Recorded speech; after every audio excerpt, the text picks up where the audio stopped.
જય હિન્દ, વંદે માતરમ દોસ્તો. તો ફિલ્ડ ઓફિસર સ્પેશિયલ આજે આપણે સમાજશાસ્ત્રના અગત્યના પ્રશ્નો જોવાના છીએ. ફિલ્ડ ઓફિસર માટે આપણું સ્પેશિયલ મટીરિયલ આવી ચૂક્યું છે, જેની અંદર 1500 નહીં પરંતુ 2000 કરતાં પણ વધારે પ્રશ્નો આની અંદર આપેલા છે. સંપૂર્ણ સિલેબસના ટોપિક મુજબ આ મટીરિયલ બનાવવામાં આવેલું છે. સમાજશાસ્ત્ર, મનોવિજ્ઞાન, સમાજકાર્ય, ઓકે, 120 માર્ક્સનું સંપૂર્ણ કવર થઈ જશે. ઓકે, તમે આની પ્રિન્ટ પણ કઢાવી શકશો, જવાબો આની સાથે જ આપેલા છે. આ પીડીએફને પરચેસ કરવા માટે તમારા નંબર જે આપેલા છે આ નંબર ઉપર 150 રૂપિયાનું પેમેન્ટ કરીને આ જ નંબર ઉપર સ્ક્રીનશોટ મોકલવાનો રહેશે, બરોબર. અને વધારે કોઈ પણ પ્રકારની જાણકારી માટે આ હેલ્પલાઇન નંબર ઉપર તમે કોલ કરી શકો છો અથવા મેસેજ પણ કરી શકો છો. ચાલો મિત્રો, શરૂઆત કરીએ. ક્વેશ્ચન નંબર 1 છે કે ભાઈ, જ્ઞાનના સમાજશાસ્ત્રનો પાયો કોણે નાખ્યો? જ્ઞાનના સમાજશાસ્ત્રનો પાયો કોણે નાખ્યો? ચાલો, તો ઓપ્શન આપેલા છે આપણને. કાર્લ માર્ક્સ છે, કાર્લ મેનહેઇમ છે, જ્યોર્જ હોમન્સ છે કે ઇરવિન ગોફમેન. તો મિત્રો સાચો જવાબ આવશે આની અંદર ઓપ્શન બી, કાર્લ મેનહેઇમ. નેક્સ્ટ, સમાજશાસ્ત્રીય મુદ્દાઓ અને સમસ્યાઓના અભ્યાસ માટે ધ વર્સ્ટહેઇમ એપ્રોચ કોણે વિકસાવ્યો? તો આ વિકસાવ્યો હતો મેક્સ વેબર.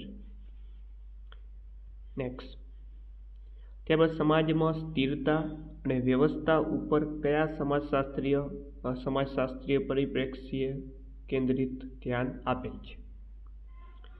તો જવાબ આવશે કાર્યાત્મકવાદ.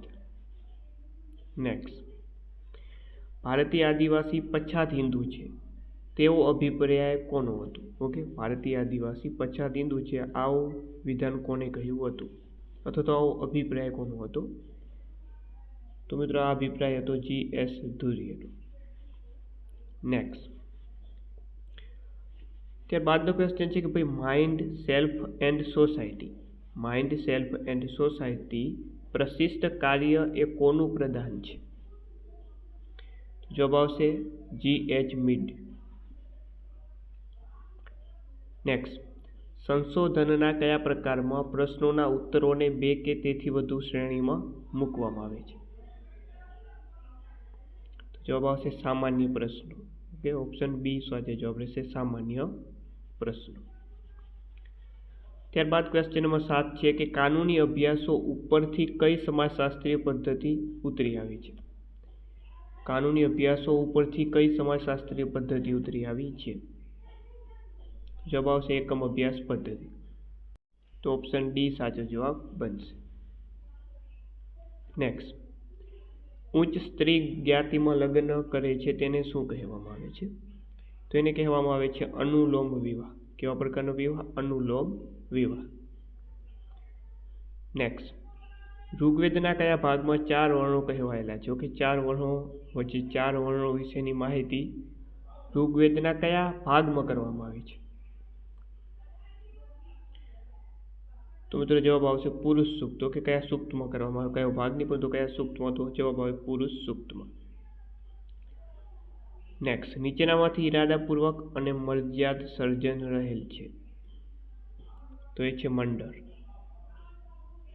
નેક્સ્ટ, ભવિષ્યની ભૂમિકા માટે તૈયાર કરનાર કોઈને કહે છે? ઓકે, ભવિષ્યની ભૂમિકા તૈયાર કરનાર એને શું કહેવામાં આવે?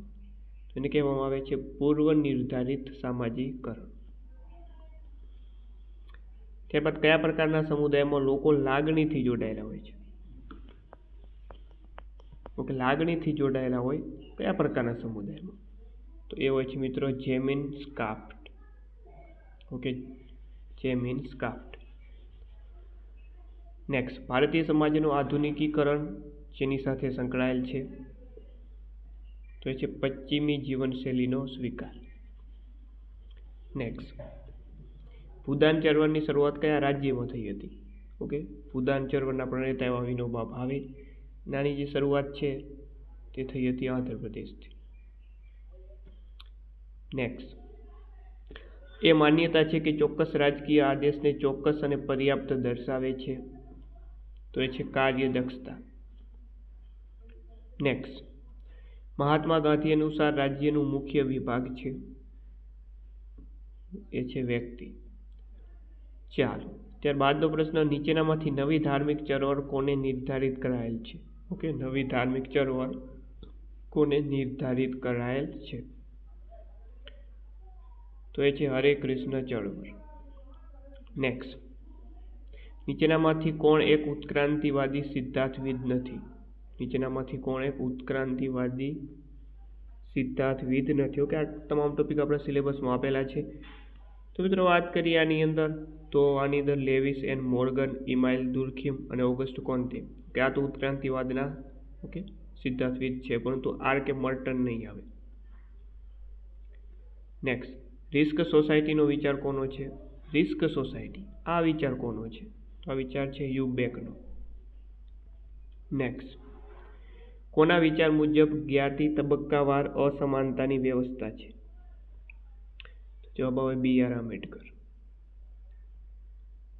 નેક્સ્ટ, સ્વતંત્રતાના શરૂઆતના વર્ષોથી લઈ 90ના દશકના પ્રારંભ સુધી ભારતના વિકાસનો માર્ગ કયો હતો? તો જવાબ આવે મિશ્ર. નેક્સ્ટ, વિશ્વમાં લૈંગિક અસમાનતા માટે કયું પરિબળ જવાબદાર છે? તો એ છે પિતૃસત્તા. નેક્સ્ટ, સમાજશાસ્ત્ર અ મલ્ટિપલ પેરાડાઇમ સાયન્સ, આ પુસ્તકના લેખક કોણ છે? ઓકે, આ પુસ્તકનું નામ છે સમાજશાસ્ત્ર અ મલ્ટિપલ પેરાડાઇમ સાયન્સ. આ પુસ્તકના લેખક મિત્રો કોણ છે? તો એ છે જ્યોર્જ રિટરજર. ઓકે, રિટરજર. નેક્સ્ટ, ભૌગોલિક વિસ્તાર એ કયા ખ્યાલ સાથે સંકળાયેલ છે? સમુદાય સાથે. ત્યારબાદ કયા એકમનું સભ્યપદ હોતું નથી? કયા એકમનું સભ્યપદ નથી હોતું? તો જવાબ આવે સંસ્થા. ઓકે, સંસ્થાનું જે છે સભ્યપદ ના હોય.